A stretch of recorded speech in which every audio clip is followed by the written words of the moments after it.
आज से 2800 साल पहले होमर एक ब्लाइंड पोइट ने अपनी पोइट्री में ग्रीक माइथोलॉजी की दो ऐसी एपिक कहानियां लिखी जो आज इतने साल गुजरने के बाद भी हम में कहीं जिंदा है। और इन्हीं दो कहानियों से दो मशहूर ज़माना किताबें द इलियड और द ओडिसी लिखी गई, जिन पर आज बहुत सी हॉलीवुड मूवीज भी बन चुकी हैं। और क्रिस्टोफर नोलन की नई मूवी द ओडिसी भी इन्हीं बुक से इंस्पायर्ड है। ये कहानी है ओडिसियस और एक्लीस जैसे वॉरियर्स की। ये कहानी है हेलेन और पेरिस के प्यार की। और ये कहानी है द ग्रेट ट्रोजन वॉर की। 1200 बीसी के करीब ग्रीस के ईस्ट साइड पर एजेंसी था और उसके ईस्टर्न साइड पर एनाटोलिया था और उसके करीब एक शहर ट्रॉय था।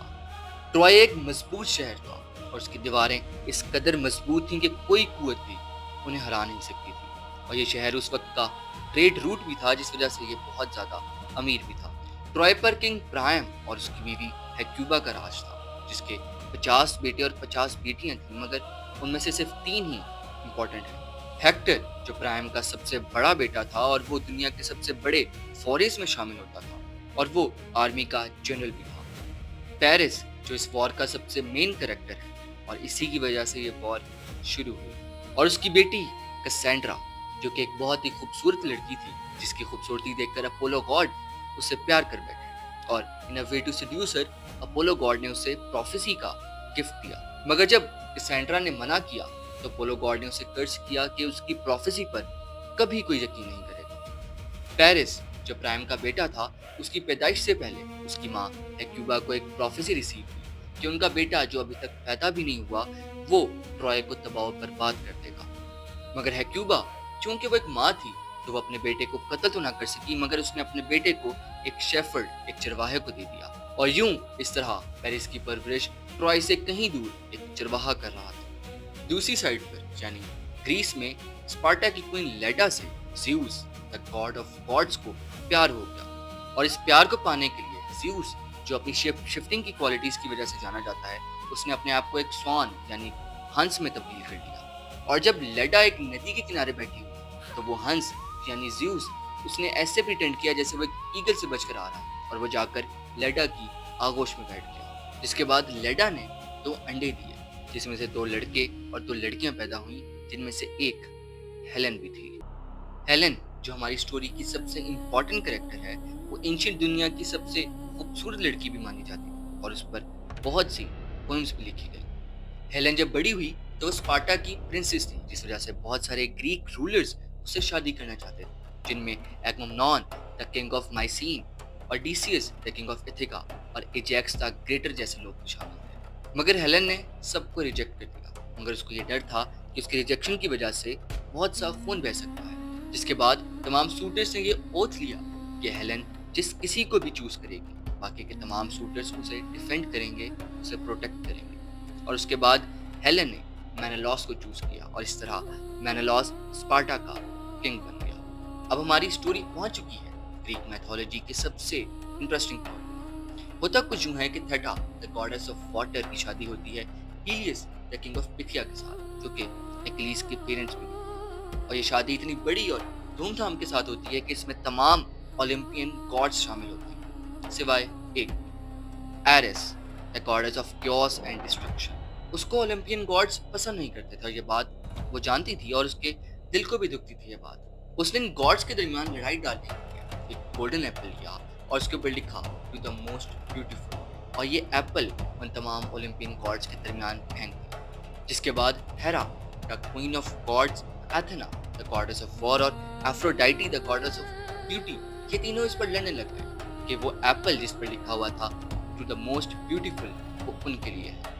और उनका ये झगड़ा इतना बढ़ गया कि वो ये मामला ज़्यूस के पास लेकर गए, मगर ज़्यूस नहीं चाहता था कि वो किसी एक की साइड लेकर दूसरों को नाराज कर दे।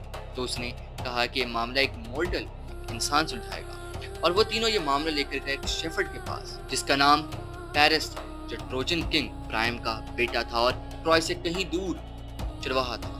अब ये तीनों गॉडेसेस पेरिस के पास जाती हैं और उसे इसी तरीके से लालच देती हैं कि वो उन्हें द मोस्ट ब्यूटीफुल का टाइटल दे दे। हेरा उसे लालच देती है कि वो उसे पूरे यूरोप और एशिया का किंग बना देगी। एथेना लालच देती है कि वो उसे वॉर की ऐसी स्किल देगी जो किसी के पास नहीं होगी, और एफ्रोडाइटी उसे लालच देती है कि वो उसे दुनिया की सबसे खूबसूरत लड़की देगी। पेरिस ने अपनी प्रायोरिटीज को ज्यादा फेवर दी और एफ्रोडाइटी को वो गोल्डन एप्पल दे दिया।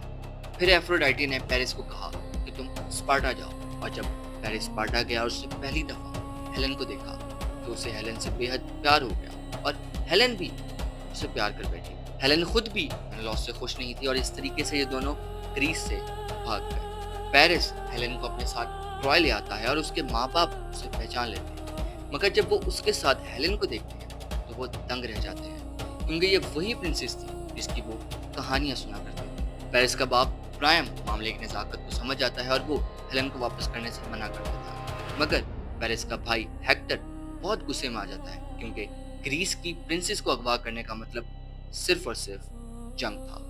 यहीं पर उसकी बहन कैसेंड्रा भी प्रोफेसी करती है कि ये लड़की ट्रॉय की बर्बादी का सबब बनेगी, मगर कर्ज की वजह से कोई इसकी बात नहीं सुनता और वो लोग हेलेन को वापस नहीं करते। और जब मेनेलॉस को इन सब चीज़ों का पता चलता है तो अपने भाई एगमेम्नॉन के पास मदद के लिए जाता है, और उसका भाई उसे यकीन दिलाता है कि वो उसकी बीवी को जरूर वापस लेकर आएंगे। मगर एगमेम्नॉन एक बहुत ही शातिर इंसान था, वो इस मामले को अपने लिए एक पॉलिटिकल एडवांटेज समझ रहा था। एगमेम्नॉन पूरे ग्रीस पर अपना कंट्रोल चाहता था और इसकी मंजिल ट्रॉय से शुरू होती थी, क्योंकि ट्रॉय एक बहुत ही अमीर शहर था जहां से एगमेम्नॉन को बहुत सा पैसा मिल सकता था, और अगर एगमेम्नॉन पूरे ग्रीस को एक कैंपेन के लिए यूनाइट कर ले तो उसकी सिक्योरिटी और भी बढ़ जाएगी। तो उसने सबसे पहले उन लोगों को जमा करना शुरू कर दिया जिन्होंने मेनेलॉस को डिफेंड करने की ओथ ली थी।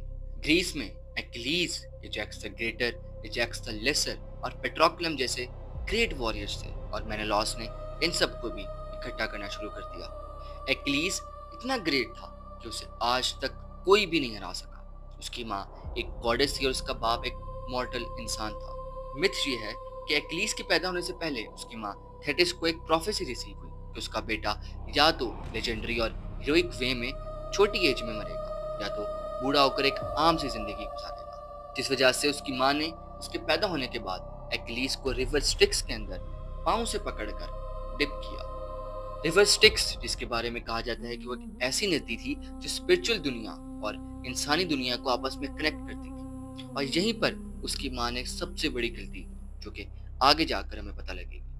अब एगमेम्नॉन ने ग्रीस की तमाम फोर्सेस को ऑलिस में जमा होने का कहा ताकि यहाँ से ग्रीक आर्माडा ट्रॉय की तरफ बढ़ सके, मगर यहाँ पर एक मसला था कि जब तमाम ग्रीक फोर्सेस ऑलिस पहुंच गई तो तब एजेंसी में मौसम बहुत खराब हो गया। काफी हफ्तों तक ग्रीक आर्माडा ऑलिस में फंसा रहा क्योंकि एजेंसी में मौसम ठीक ही नहीं हो रहा था। जब प्रीस्ट को बुलाया गया तो उसने बताया कि एगमेम्नॉन ने एक हिरन की बलि दी थी, जिस वजह से उसने Artemis the goddess of Hunt को निराश कर दिया है, और उसी की वजह से ही सारा तूफान आया है। और अगर उसने आर्टेमिस से माफी मांगनी है तो उसे अपनी सबसे बड़ी बेटी की बलि देनी होगी।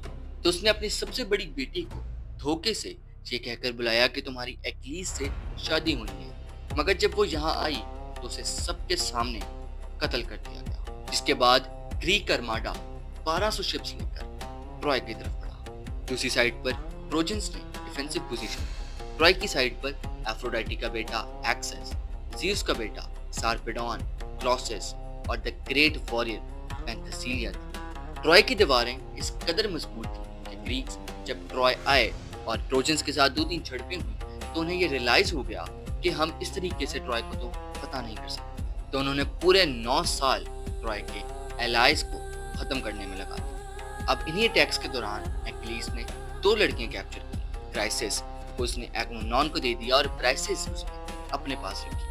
10th ईयर आखिरी साल में ग्रीक सोल्जर्स में एक प्लेग, एक बीमारी फैलना शुरू हो गई जिससे बहुत से ग्रीक्स मारे गए। अब सूरत हाल को देखते हुए प्रीस्ट को बुलाया गया तो उसने ऐसी बात बोली जिसने ट्रोजन वॉर का रुख बदल दिया। उसने बताया कि ये प्लेग अपोलो गॉड की वजह से, क्योंकि क्राइसिस जो लड़की एगमेम्नॉन के पास है वो अपोलो गॉड के एक प्रीस्ट की बेटी है, जिस वजह से उस प्रीस्ट ने अपोलो गॉड से शिकायत की और अपोलो गॉड ने ये बीमारी ग्रीक्स में फैला दी। अब एगमेम्नॉन से कहा गया कि वो इस लड़की को वापस कर दे, मगर उसने साफ इनकार कर दिया। उसने कहा कि वो इस लड़की से प्यार करता है और उसे वापस नहीं करेगा, जिस पर उसे सबने समझाया और उसके बाद उसने एक शर्त रखी उसने कहा कि मैं क्राइसिस को तभी वापस करूंगा जब ब्राइसिस जो एक्लीस के पास थी वो उसे दे दी जाए। जिस पर एक्लीस को बहुत शदीद गुस्सा आया और एक्लीस और एगमेम्नॉन के दरमियान टेंशन बढ़ना शुरू हो गई और हालात यहाँ तक पहुंच गए कि एक्लीस एगमेम्नॉन को मारने के लिए अपनी तलवार निकालकर उसकी तरफ बढ़ने लगा। मगर उसी वक्त गॉडेस एथेना उसके पास गई और उसने एक्लीस को यह करने से रोक दिया। जिसके बाद एक्लीस को अपनी बेइज्जती रियलाइज हुई और उसने फैसला किया कि वो ग्रीक्स की मदद नहीं करेगा। अब ग्रीक्स के पास से बहुत बड़ी फोर्स खत्म हो चुकी है क्योंकि Achilles was a great warrior और उसके आर्मी में होने की वजह से ग्रीक्स का पलड़ा भारी था। मगर जैसे ही एक्लीस ग्रीक्स के पास से चला गया, ट्रोजन्स ने जंग को डोमिनेट करना शुरू कर दिया। उन्होंने बहुत से ग्रीक्स को मारा, बहुत को स्लेव्स बना लिया और यहाँ तक कि वो ग्रीक्स को पीछे धकेलते हुए उनके कैंप्स तक पहुंच गए, मगर वो वापस चले गए।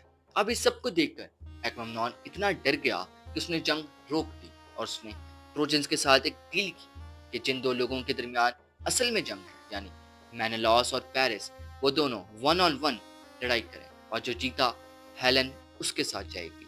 पेरिस भी इस डील पर मान गया और जब लड़ाई शुरू हुई तो मेनेलॉस ने पेरिस को डोमिनेट करना शुरू कर दिया, जहाँ तक कि पेरिस को बहुत सी सीरियस इंजरीज भी हुई।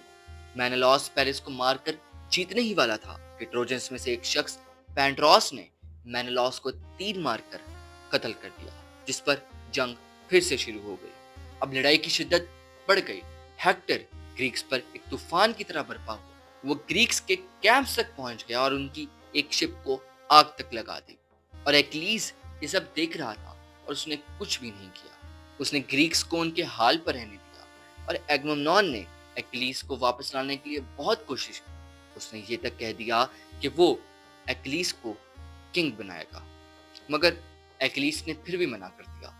अब इस सब को देखकर एक्लीस का दोस्त पेट्रोक्लस खुश नहीं था। उसने एक्लीस को बहुत समझाया कि तुम गलत कर रहे हो, मगर एक्लीस नहीं माना।